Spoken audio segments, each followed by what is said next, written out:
My name is Sophia, and at 32 years old, I never expected to find my voice at the Thanksgiving table. Every year, I dreaded our family gathering, knowing my mother, Margaret, would find new ways to remind me I never quite measured up. But this year was different. When she called me a mistake over pumpkin pie and everyone laughed, something inside me finally broke free. The words that came out of my mouth changed our family forever. If you've ever had to stand up to toxic family members, let me know where you're watching from. Hit that like button and subscribe for more stories about finding your strength in difficult relationships. Growing up in suburban Michigan, our house looked picture perfect from the outside. A two-story colonial with green shutters, neatly trimmed lawn, and flower beds that bloomed right on schedule. But inside those walls, my childhood was anything but idyllic. My mother, Margaret, was the kind of parent who seemed warm and charming to neighbors and teachers. But behind closed doors, she wielded criticism like a surgeon wields a scalpel, precise and cutting. Sophia, stand up straight. No one likes a girl with slouched shoulders. Sophia, did you really think that outfit was appropriate? Sophia, an A minus, what happened to the other points? These comments peppered my childhood, small cuts that accumulated over years. Meanwhile, my younger brother, Ethan, received a completely different upbringing under the same roof. 3 years my junior, Ethan was the golden child from the moment he was born. Look at Ethan already reading at 4 years old. Ethan's so natural at baseball, he gets that from my side of the family.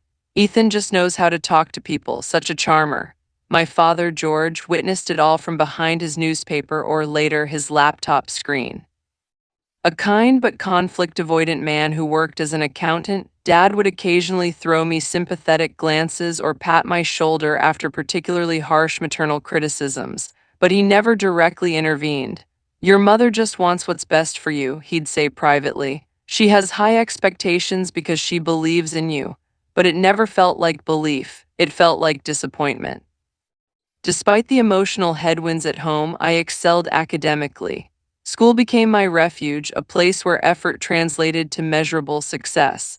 I graduated high school as valedictorian, earned a full scholarship to the University of Michigan, and graduated summa cum laude with a double major in marketing and psychology. My career trajectory continued upward after college.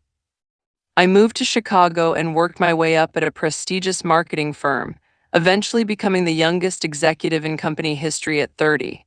I had my own downtown apartment with a view of Lake Michigan, close friends who valued me, and even a recently adopted rescue dog named Milo. By external measures, I had succeeded. But family gatherings still reduced me to that uncertain little girl desperate for approval that never came. It was only in the past year that I had begun seeing a therapist, Dr. Carter, who helped me understand the dynamics at play. Words like narcissistic tendencies and golden child syndrome gave a framework to my experiences. Our weekly sessions had slowly rebuilt my sense of self-worth and established healthier boundaries in most areas of my life, except with my family of origin. Family systems are often the last frontier in boundary work, Dr. Carter had explained in our session just before Thanksgiving. Those patterns were established when you were most vulnerable and have had the longest to set in. When the annual Thanksgiving invitation came, my first instinct was to decline. I had a legitimate excuse, a company retreat in Colorado that had been rescheduled. But after talking it through in therapy, I made the decision to attend, armed with new awareness and boundaries. You get to decide how much power her words have now, Dr. Carter had reminded me. You're no longer that powerless child. The week before Thanksgiving, I prepared methodically. I baked an elaborate apple pie from scratch, knowing my mother would find some fault with it but determined to bring something anyway. I chose my outfit carefully, a burgundy sweater dress that was both festive and flattering, with subtle gold jewelry that projected success without being showy. I rehearsed neutral responses to predictable provocations. When asked about my love life, I would say, I'm focusing on myself right now and it feels right. When the inevitable comparisons to more settled cousins arose, I would respond, everyone has their own timeline. As I drove the 3 hours from Chicago to my parents' suburban Michigan home that Thursday morning, my confidence wavered with each passing mile. I put on empowering music, practiced deep breathing, but still felt my shoulders tensing as I exited the highway and navigated the familiar streets of my hometown. In the driveway, I sat with the engine off for several minutes, remembering past holiday disasters. The Christmas when I was 16, when my mother commented on my weight throughout the entire meal until I excused myself to cry in the bathroom. The Easter I brought a boyfriend home from college, only to have her interrogate him about his family income and future prospects over deviled eggs. The Thanksgiving 3 years ago, when she spent 20 minutes detailing how Ethan had always been an easy baby, while I had been colicky and difficult from day one. Taking a deep breath, I gathered my purse, the carefully boxed pie, and a gift bag containing an expensive bottle of wine. I'm 32 years old, I whispered to myself. I'm not seeking her approval anymore. With that mantra fresh in my mind, I walked up the familiar concrete path to my childhood home. The front door opened before I could ring the bell.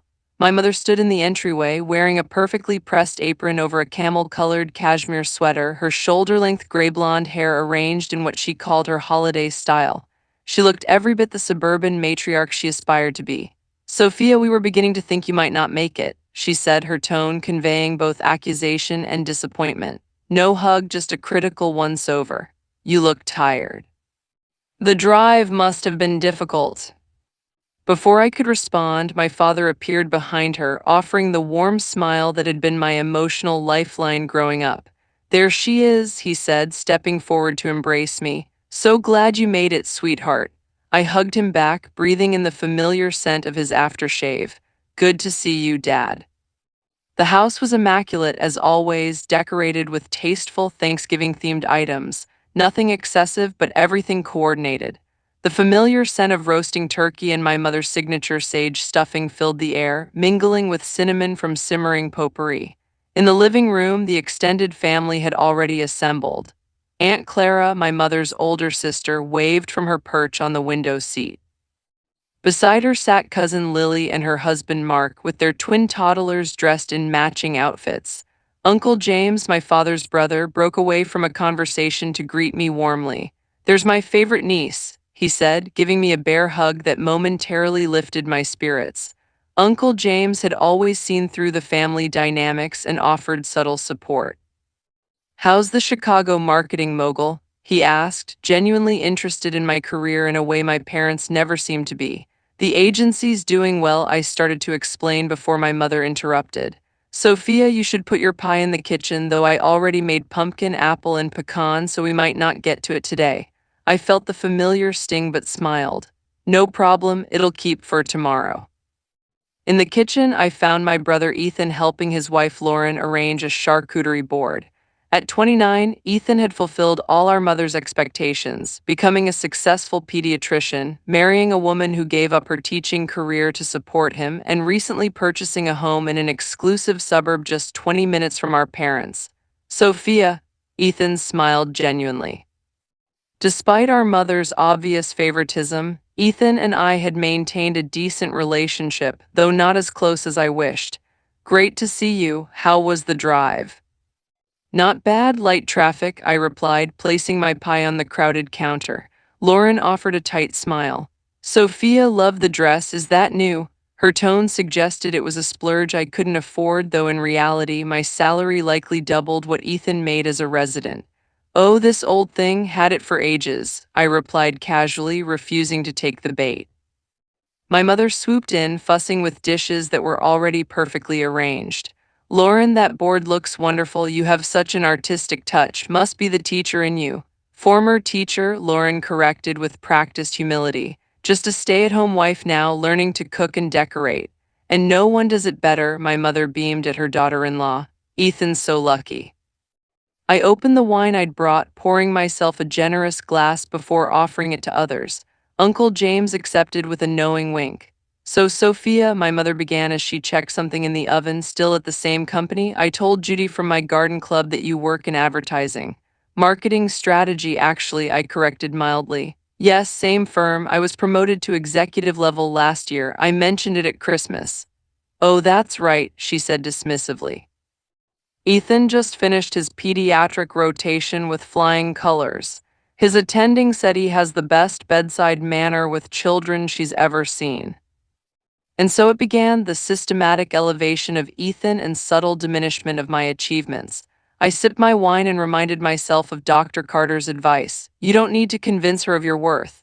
The pre-dinner mingling continued with various small interactions that picked at my confidence. My mother mentioned how much weight I seemed to have gained since summer.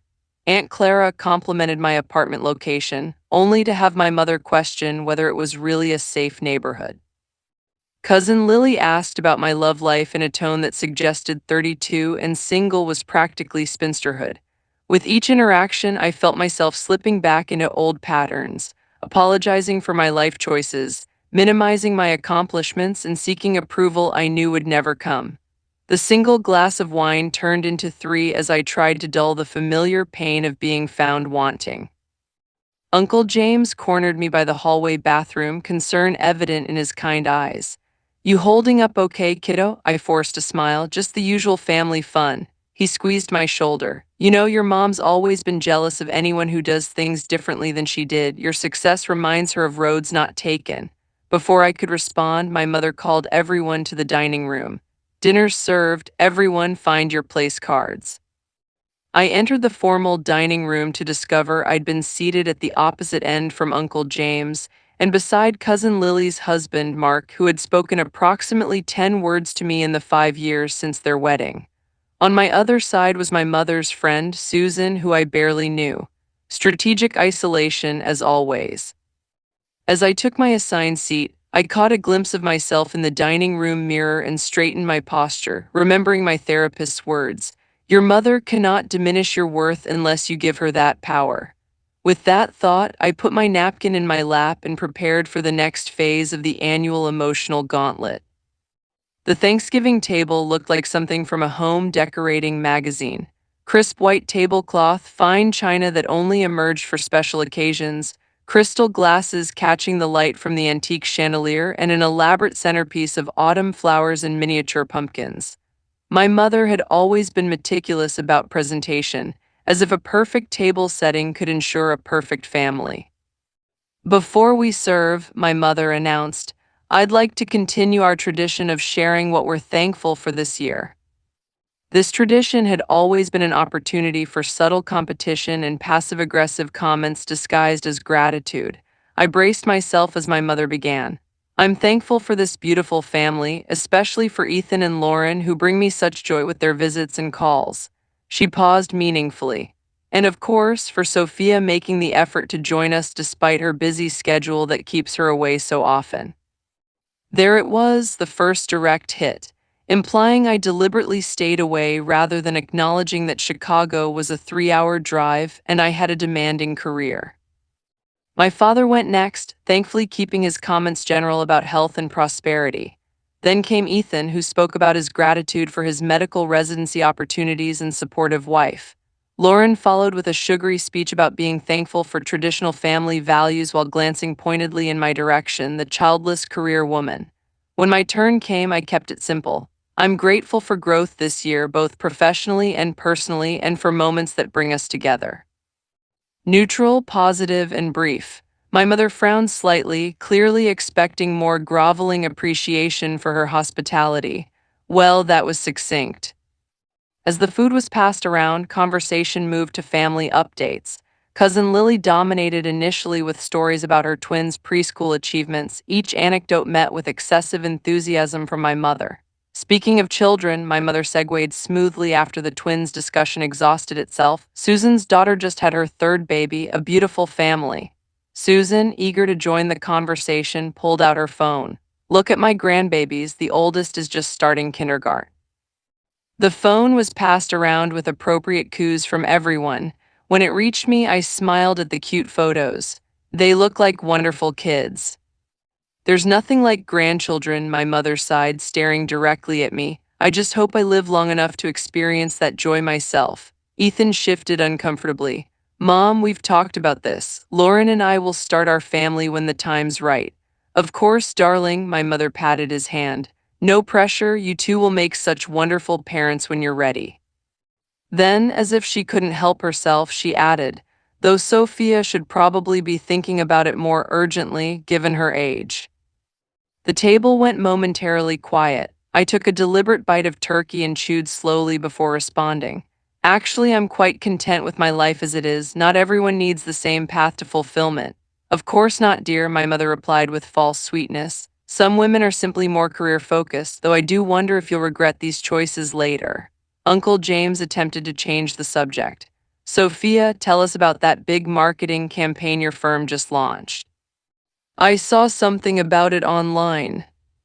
I began explaining our recent work with a major sports apparel brand, but within 30 seconds my mother interrupted. Speaking of impressive careers, did I mention that Ethan's being considered for chief resident next year, the youngest in the program's history? Ethan looked down at his plate. Mom, that's not confirmed yet, and it wouldn't be until next year. But my mother was already launching into a detailed account of Ethan's medical brilliance, effectively shutting down any discussion of my career. I caught Uncle James's eye, and he gave me a sympathetic headshake. As the main course continued, conversation drifted to relatives not present, neighborhood gossip, and eventually politics, which my father awkwardly tried to redirect each time it arose. I participated minimally, adding brief comments when directly addressed, but otherwise focusing on my meal and mentally rehearsing the self-affirmations Dr. Carter had suggested. I am worthy regardless of my mother's opinion. My value is not determined by comparison to others. I can choose how I respond to criticism. These mantras became increasingly necessary as my mother found ways to reference my perceived shortcomings in almost every conversation thread. When discussing holiday plans, she mentioned how some people always seemed too busy to participate in family traditions. When complimenting Lauren's stuffing contribution, she noted that not everyone bothers to learn proper cooking skills anymore. By the time the dinner plates were being cleared, I had been criticized directly or indirectly for my appearance, career choices, love life, cooking abilities, housekeeping standards, and even my choice of dog breed. Milo, my rescue mutt, was apparently inferior to purebred options. I volunteered to help clear the table, needing a moment away from the dining room tension. In the kitchen, I took several deep breaths while rinsing plates. You know, she's never going to change, Aunt Clara said, surprising me as she entered with a stack of dishes. My sister has always been this way, probably stems from how our mother treated her. That explains it but doesn't excuse it, I replied quietly, not wanting my voice to carry. Aunt Clara patted my arm. No, it doesn't. But understanding it might help you take it less personally. It's her damage, not a reflection of you. Before I could respond, my mother swept into the kitchen with serving dishes. Sophia, you're rinsing those all wrong. You'll leave water spots on the good china. Aunt Clara rolled her eyes behind my mother's back, giving me courage to respond. I think they'll survive, Mom. Well, when you have your own fine china, you can treat it however you like, she sniffed. Though at this rate, I wonder if you'll ever have a home where you entertain properly. I bit my tongue, remembering the dinner parties I'd hosted for colleagues and friends in my Chicago apartment. Gatherings my mother had always declined to attend because the drive was just too far. As we arranged desserts on serving platters, I reminded myself that I only needed to get through a few more hours. Then I could drive to the hotel I'd booked rather than staying in my old bedroom as expected. That small boundary, the choice to have my own space, felt like a significant victory, even though I hadn't yet revealed the plan to my parents. With desserts ready, we returned to the dining room, where I knew the most challenging part of the evening still awaited. Something about the combination of sugar, additional alcohol, and the loosening of inhibitions after the main meal had historically made the dessert course the most emotionally treacherous part of family gatherings. I took my seat once more, summoning the last reserves of my emotional strength. Uncle James caught my eye from across the table and raised his water glass in a subtle toast of encouragement. I returned the gesture, grateful for the small alliance in this battlefield of cutting words and old wounds. The dessert course began with my mother's usual performance of false modesty about her baking. The pumpkin pie's nothing special, just a family recipe I've been perfecting for 30 years, she said, despite knowing it was her signature dish that everyone praised annually. Plates of pie, whipped cream, and after-dinner coffees were distributed as conversation shifted to holiday memories, another treacherous territory where my childhood was often revised to fit my mother's preferred narrative. Remember the Thanksgiving when Sophia knocked over the gravy boat onto Grandma's tablecloth? My mother began, launching into a well-worn story of my childhood clumsiness. I was 7, Mom, I reminded her, keeping my tone light. Accidents happen. Of course they do, she agreed with a thin smile, but Ethan never seemed to have those kinds of accidents. Aunt Clara pointed out reasonably, Ethan also never helped in the kitchen. Hard to spill things when you're watching football with the men. My mother ignored this logic. Sophia always was more awkward than most girls. I signed her up for ballet, but the teacher suggested perhaps sports might be more suitable. The familiar shame washed over me, memories of being the ungraceful child struggling at dance recitals while my mother watched with visible disappointment. I ended up captaining the high school swim team, I noted, and got a partial athletic scholarship. Yes, swimming, my mother wrinkled her nose slightly. All those early mornings ruining your hair with chlorine, but it kept your weight in check at least for a while. I felt my cheeks flush and took a bite of pie to avoid responding immediately. Uncle James stepped in. Sophia was a fantastic swimmer. I remember watching her win that regional championship. Incredible discipline for a teenager. My mother waved this away. Speaking of discipline, Ethan's work ethic at medical school was remarkable. His professors still use his research paper as an example for new students. The systematic redirecting of any positive attention continued as dessert progressed. When I mentioned a charity fundraiser I'd organized, my mother immediately recalled Ethan's volunteer work at a children's hospital. When Aunt Clara asked about my condo's lake view, my mother launched into praise for Ethan and Lauren's new house. The pattern was so predictable it would have been comical if it weren't so painful. By my second slice of pie, I had mentally counted 17 redirections, 9 direct comparisons to Ethan, and 4 unsolicited comments about my appearance or lifestyle choices. I excused myself to use the restroom, needing a moment of privacy. In the powder room, I stared at my reflection, noting the tension in my jaw and the slight tremor in my hands. I recalled Dr. Carter's advice from our last session. When you feel overwhelmed, ground yourself physically. Feel your feet on the floor, count your breaths. Remember, you're an adult now with choices your child self didn't have. I practiced this for several minutes, then splashed cold water on my face and reapplied my lipstick. As I reached for the door handle, I heard my mother's voice in the hallway.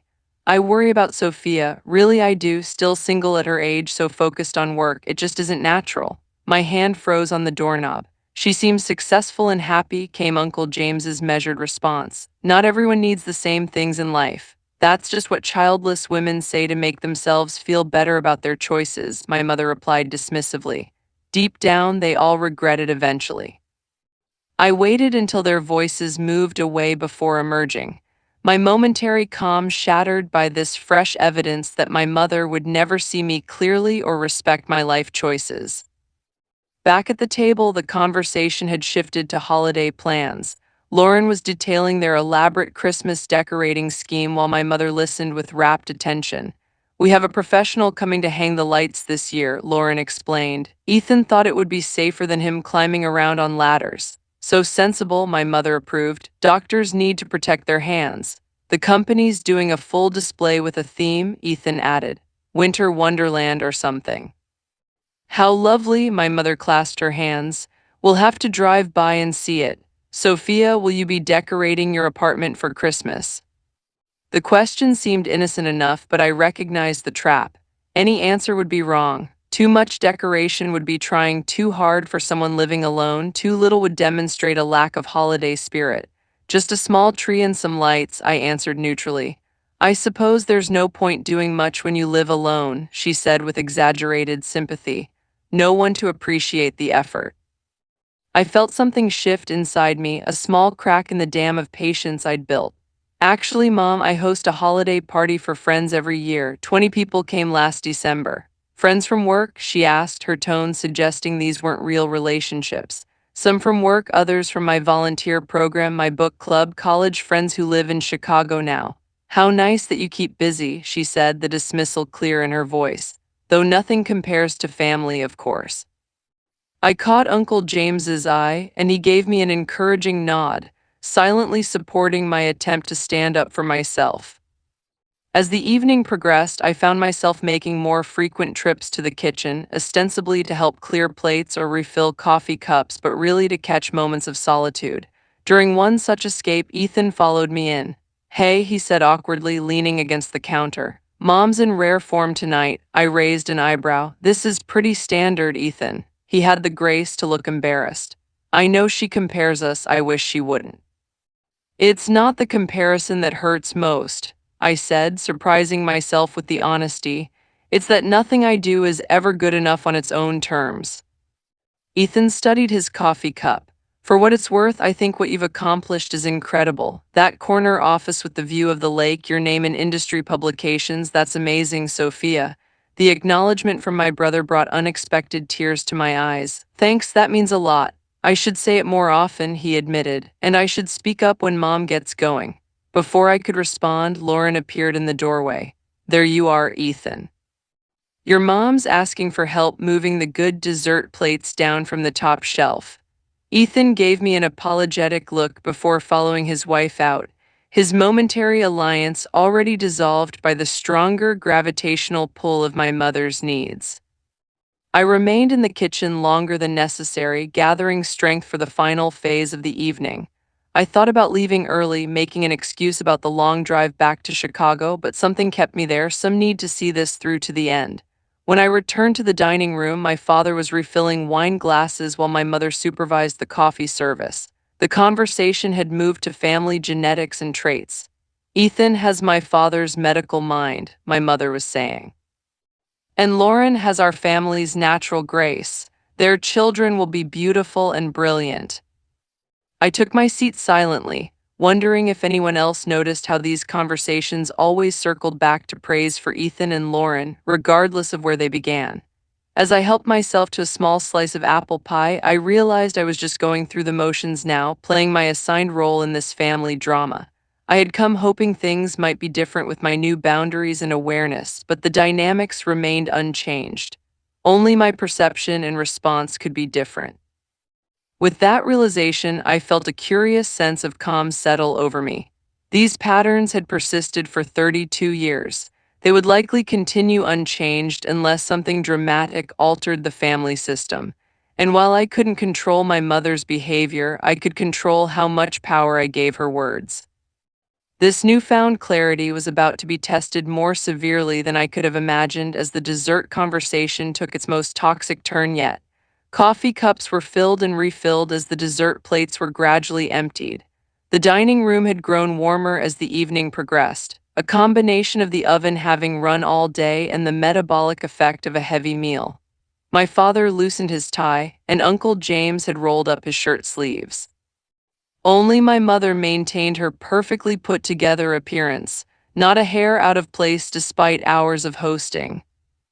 The conversation had settled into reminiscences about past family gatherings, prompted by my father mentioning how this was the 25th Thanksgiving in this house.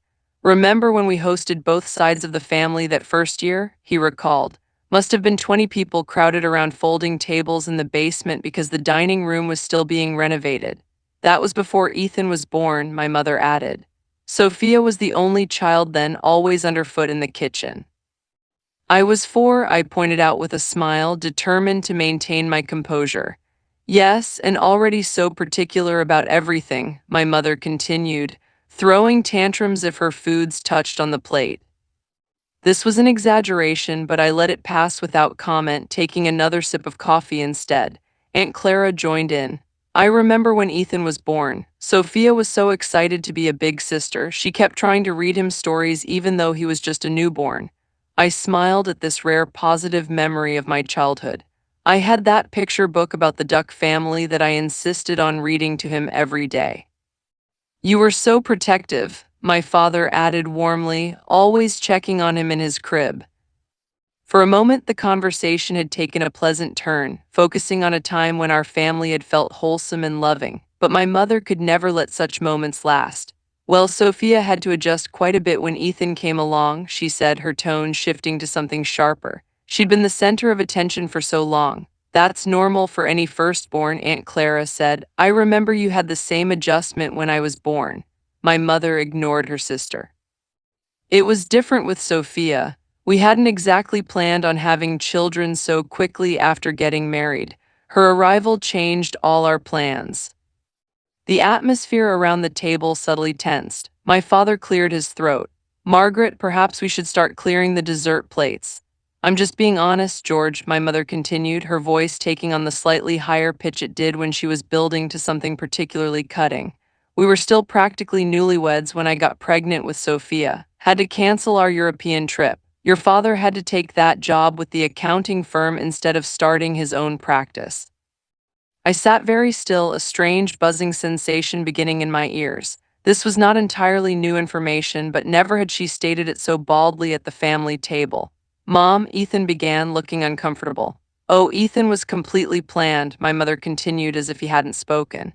We waited until we were financially ready, had the house set up with a proper nursery, did everything by the book. She took a delicate bite of pie, then delivered the final blow. Sophia was a mistake. Sometimes I wish you were never born. Our lives would have been so different.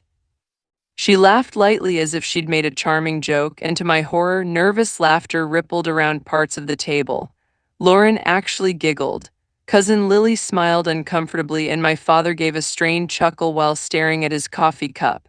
Only Uncle James, Aunt Clara, and Ethan remained stone-faced, looking between my mother and me with expressions of shock. The room seemed to slow down around me. I carefully set my fork down beside my half-eaten slice of pie, the tines aligned perfectly parallel to the edge of the plate.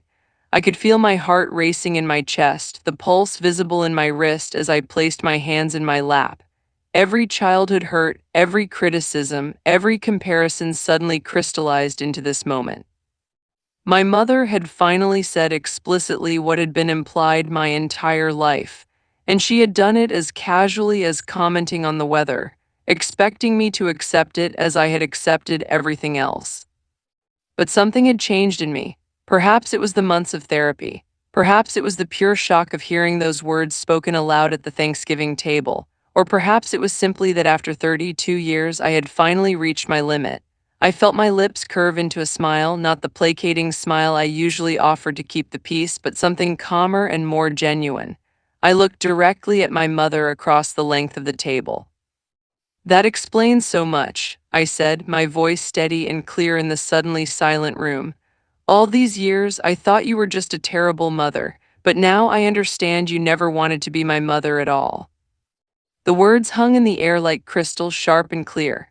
My mother's face drained of color so rapidly I thought she might faint. Her mouth opened and closed without sound, like a fish suddenly pulled from water. No one at the table moved. My father stared at me as if seeing me for the first time. Ethan's eyes were wide with a mixture of shock and what looked almost like admiration. Uncle James sat back in his chair with the hint of a satisfied smile, while Aunt Clara pressed her napkin to her mouth. Lauren and cousin Lily exchanged alarmed glances, while Lily's husband Mark suddenly became intensely interested in the pattern on his dessert plate. Susan, my mother's friend, looked as though she wanted to dissolve through the floor. The silence stretched for what felt like minutes but was likely only seconds. I maintained eye contact with my mother, refusing to back down or qualify my statement. For once, I had named the truth that had shaped our relationship from the beginning, and I would not take it back to ease her discomfort. Finally, my father attempted to break the tension.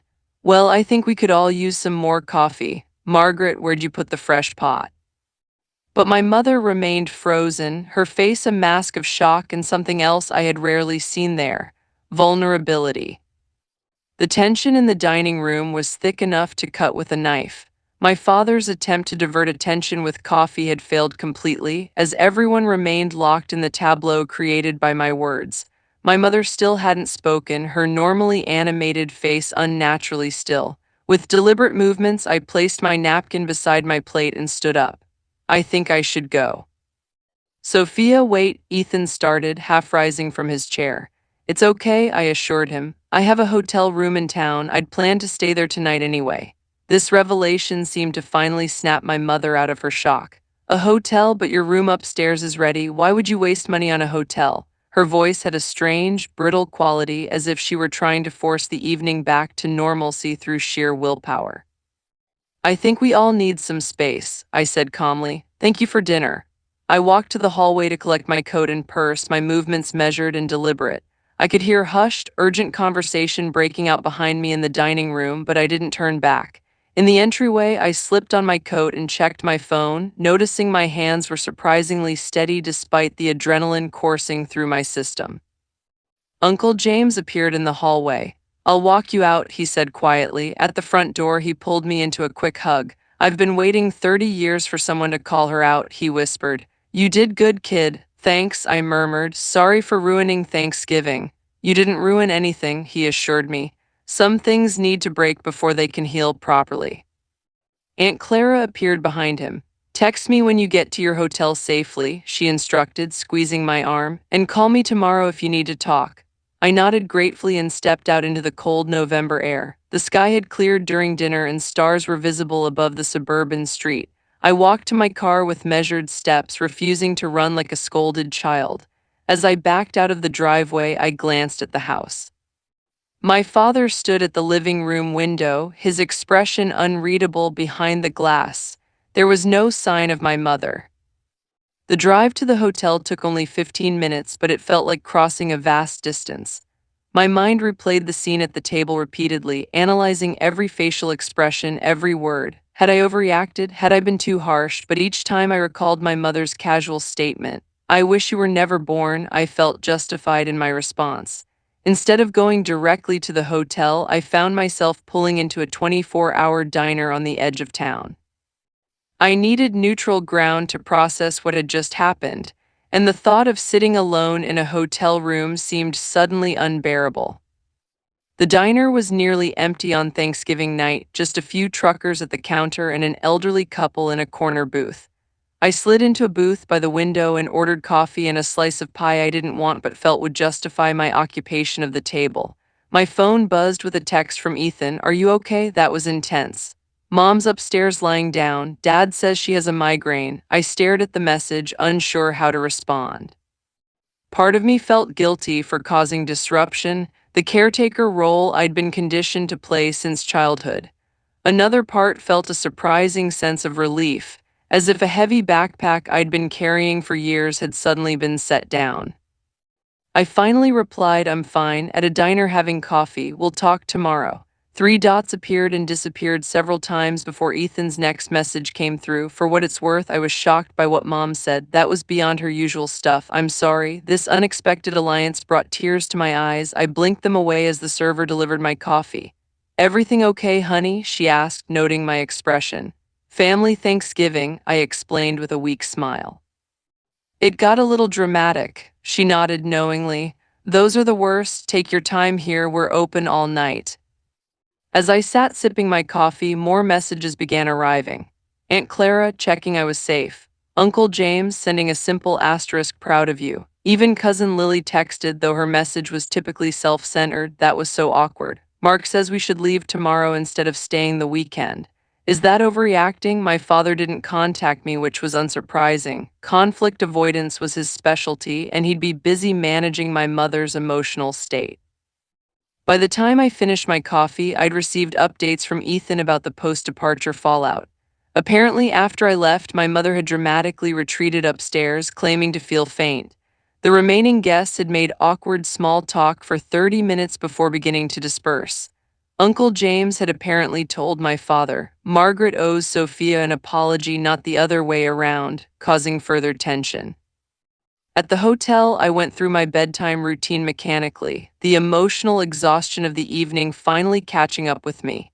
As I settled into bed, one final text came through from my mother. "I don't understand why you would embarrass me like that in front of everyone. Some things should remain private. I won't be speaking to you until you apologize for your behavior."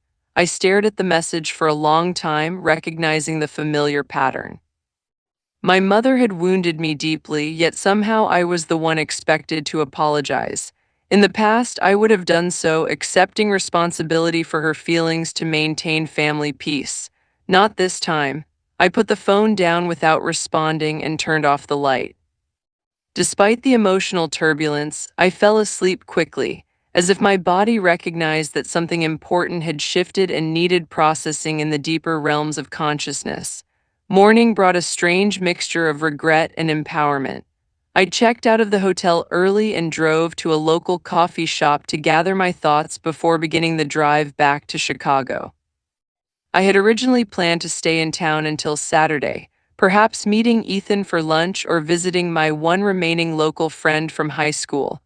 Now, the pull to return to my own space, my own life, was overwhelming. As I sat with my latte, I drafted and deleted multiple responses to my mother's text. Everything felt either too conciliatory or too combative.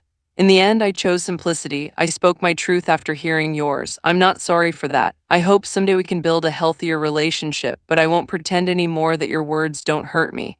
I sent it before I could second guess myself, then immediately put my phone on Do Not Disturb and started the drive home. The 3 hours on the highway gave me time to process the previous night, to feel the full range of emotions from sadness to anger to a surprising sense of liberation.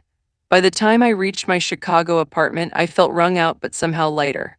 Milo greeted me with enthusiastic jumping and spinning, his unconditional dog love a balm to my soul.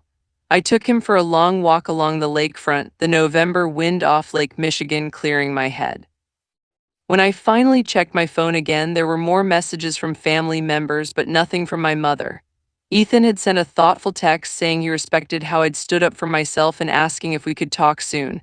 Uncle James and Aunt Clara had both called, leaving voicemails expressing support. The only response to my text to my mother was from my father, using her phone. Your mother is too upset to respond right now. We need time to process everything. Please don't contact us for a while. I sat on my couch, Milo's head in my lap, and realized that for the first time in my adult life, I felt okay about my mother's rejection. Her silence was not a punishment but a respite. The relationship had been broken for decades. I had simply named the fracture at last. 1 month after the Thanksgiving confrontation, I sat in Dr. Carter's office for our weekly session. The December sunlight filtered weakly through her office blinds, creating patterns on the carpet that Milo, who now accompanied me to therapy as an emotional support animal, watched with interest. How are you feeling about the holidays? Dr. Carter asked, noting the date on her calendar. Surprisingly okay, I replied honestly. This will be my first Christmas without family obligations, and there's something freeing about it. In the week since Thanksgiving, the family had divided into camps. My mother maintained her silence, refusing to speak to me directly. My father served as her reluctant messenger, sending occasional stilted texts that were clearly composed under her supervision. Ethan had become an unexpected ally, calling weekly and even planning a visit to Chicago in January. Aunt Clara and Uncle James had been steadfast supporters, checking in regularly and validating my experience. Cousin Lily and the extended family had mostly retreated to a safe distance, uncomfortable with the disruption to the family system, but not invested enough to take sides. Your mother's reaction is textbook narcissistic, Dr. Carter observed. When confronted with the impact of her behavior, she's made herself the victim and you the villain. I nodded, having come to the same conclusion. The weird thing is, I expected to feel more devastated by her cutting me off, but there's relief mixed with the sadness. That relief is telling you something important, Dr. Carter noted. What do you think it means? I considered this while absently stroking Milo's ears. I think it means the relationship was more draining than nurturing. Having distance has shown me how much energy I spent managing her feelings and seeking approval that never came. Exactly, Dr. Carter said. And how has this realization affected other areas of your life? This question made me smile. In the months since Thanksgiving, several positive changes had emerged in my daily life. I had started speaking up more confidently in executive meetings at work. I had ended a lukewarm dating relationship that had been lingering mainly because the man looked good on paper. I had even confronted a pushy neighbor about her habit of leaving passive-aggressive notes about hallway noise. I'm setting better boundaries everywhere, I told Dr. Carter. It's like once I finally stood up to the person who intimidated me most, everyone else seems less frightening. As Christmas approached, invitations arrived from friends for holiday gatherings. Rather than automatically declining in favor of obligatory family visits, I accepted several, including Christmas Eve dinner with my closest Chicago friends. For Christmas Day itself, I volunteered at a local shelter, finding unexpected joy in serving meals to those without homes or families of their own. A week before Christmas, an unexpected development occurred. Ethan called to say he was in Chicago for a medical conference and asked if we could meet for lunch. We met at a restaurant near my office, the initial awkwardness quickly giving way to the most honest conversation we'd ever had as siblings. "I want to apologize," Ethan said after we'd ordered. "I've been complicit in Mom's treatment of you for years. I accepted the golden child role because it was easier than standing up to her." His acknowledgement brought unexpected tears to my eyes. We were both just playing the parts we were assigned. "Maybe, but I could have been a better brother," he insisted. The things she said at Thanksgiving, that wasn't the first time I'd heard comments like that. I should have called her out years ago. We talked for nearly 3 hours, comparing our vastly different experiences growing up in the same household. Ethan shared his own struggles with our mother's controlling nature, the suffocating expectations that came with being the favorite, the guilt he felt about his advantages. "Lauren's exactly the daughter-in-law Mom wanted," he confided. "Sometimes I wonder if I married her partly because I knew Mom would approve." This level of vulnerability from my brother was unprecedented, and I found myself sharing equally honest reflections about my own life choices. "I moved to Chicago partly to create distance," I admitted. "Every accomplishment was sweeter when I didn't have to see Mom diminish it in real time." By the end of lunch, something had shifted between us. The artificial distance created by our mother's manipulation had begun to dissolve, revealing the potential for a genuine adult-sibling relationship. "I'm still going to Mom and Dad's for Christmas," Ethan said as we prepared to leave. "Lauren insists, but I want you to know I see things differently now. I'm going to start pushing back when Mom tries to tear you down." His support meant more than I could express. "Thank you, that means a lot." As winter turned to spring, the separation from my mother continued. My father occasionally reached out with awkward attempts at mediation, but I remained firm in my position that I wouldn't apologize for naming the truth. Some mutual acquaintances reported that my mother was telling a revised version of events, casting herself as the wounded party blindsided by an ungrateful daughter. This would have devastated me once, but now I recognized it as part of her inability to accept accountability. 6 months after Thanksgiving, the landscape of my life had transformed in ways both subtle and profound. My confidence at work led to a significant promotion. My social circle expanded as I invested more energy in authentic friendships.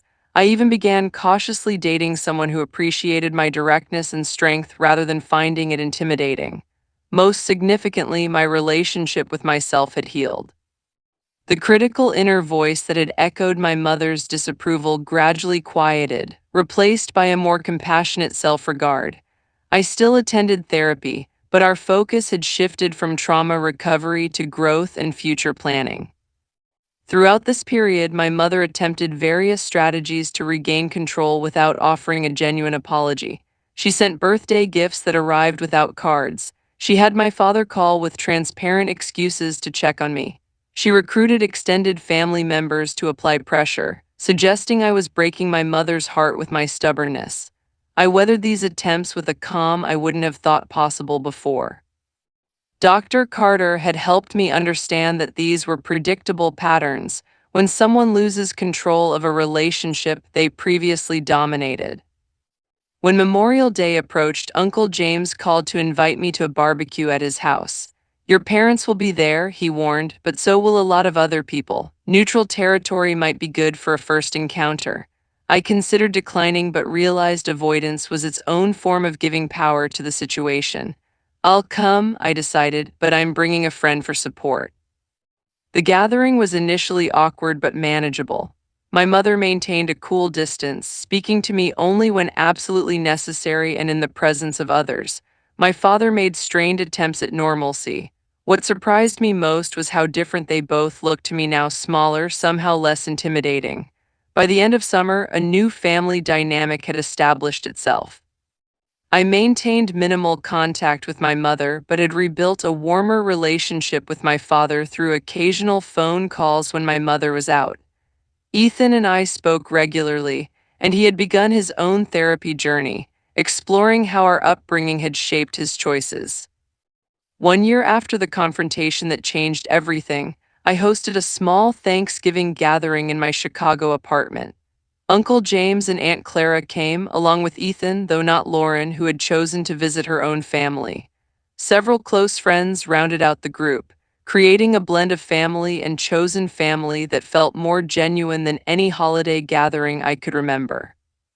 As we sat around my dining table, I realized that healing hadn't come from reconciliation with my mother, as I once thought it must, but from reconciliation with myself.